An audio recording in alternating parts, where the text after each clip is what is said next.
I've said this for many of the folks that Donald uh, assembled throughout the years.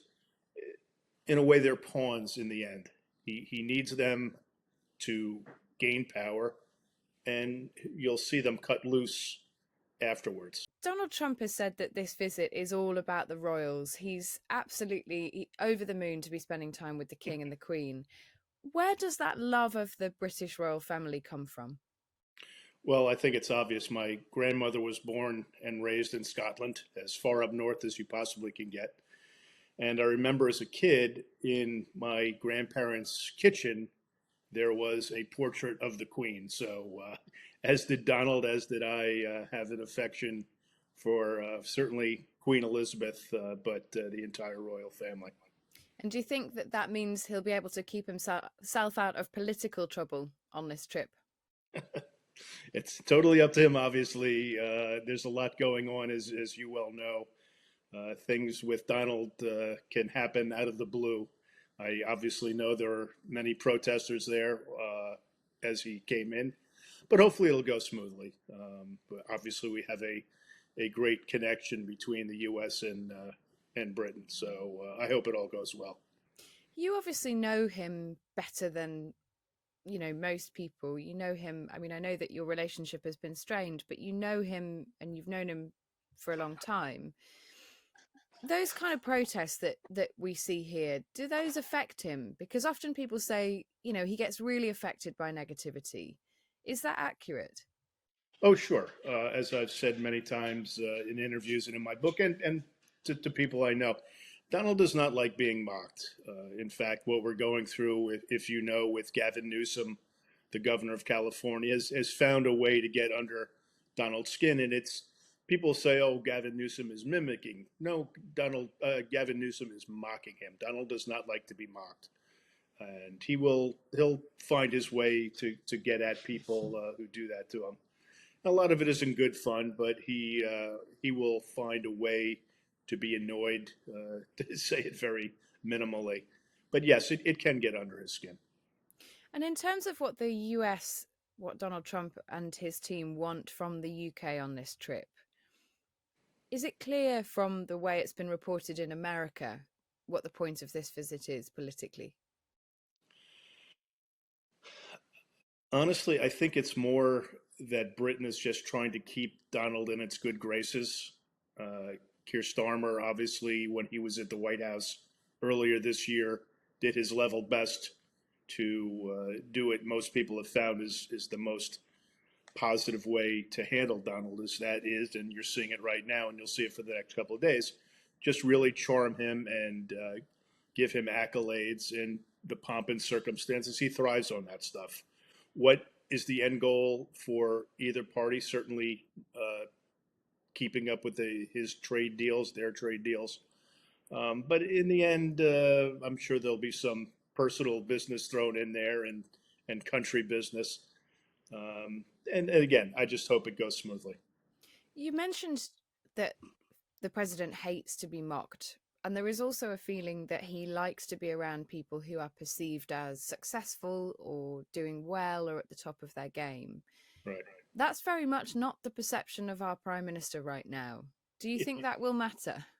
It matters to Donald in that he will be seen as the one that certainly Starmer will have to look up to and try to match some sort of level of Donald's success. And, Donald, as you know, even if things aren't going well in our country, Donald cannot admit that things are going. We're the hottest country in the world, and that Starmer's got his hands full with Donald.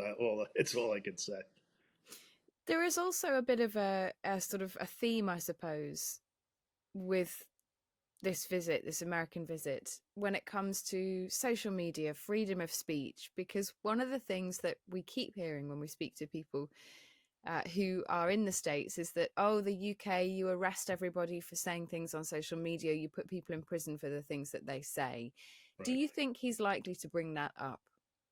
Yeah, it's an interesting hypocrisy, if you will. I know Nigel Farage was here recently and was asked many of these questions, I believe, in front of the House of Representatives or an oversight committee in the U.S. We're finding, and I've said this certainly since my book was released last year, we're seeing a crackdown on free speech in this country as we speak. And it's a very, very dangerous thing. This is certainly not what our country was based on. But we are now really fighting the fight to keep up our free speech rights. Again, it's what this country is based on, and everything that we're seeing, and I'll say it from the Republican conservative side of the aisle, is stomping down on those free rights.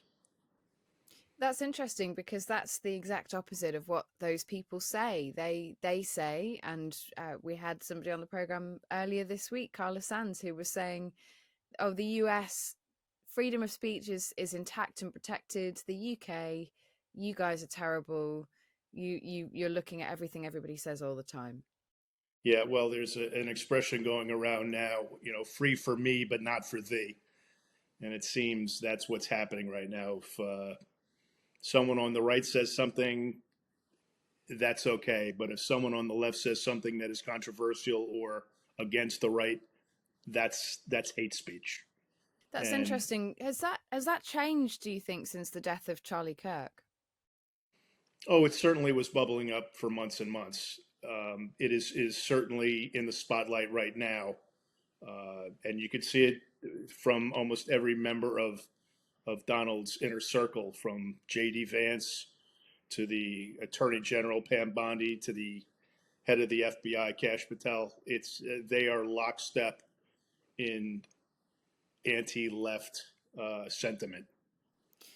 Do you think that the president's own relationship with Charlie Kirk, his family's relationship with Charlie Kirk, has altered the way he sees this issue? Do you think it's also, I suppose, been altered by the attempt on his own life? He seems very personally involved in this debate at the moment.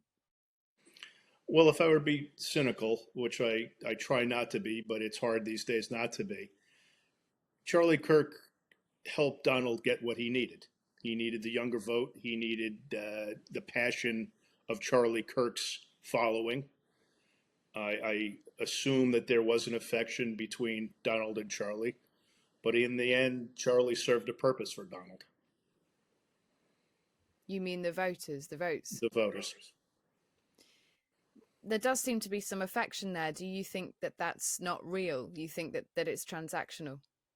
It's transactional. I mean, yeah, again, I'm not going to deny that there was some sort of personal connection, affection, if you will, although affection was not necessarily a Trumpian word.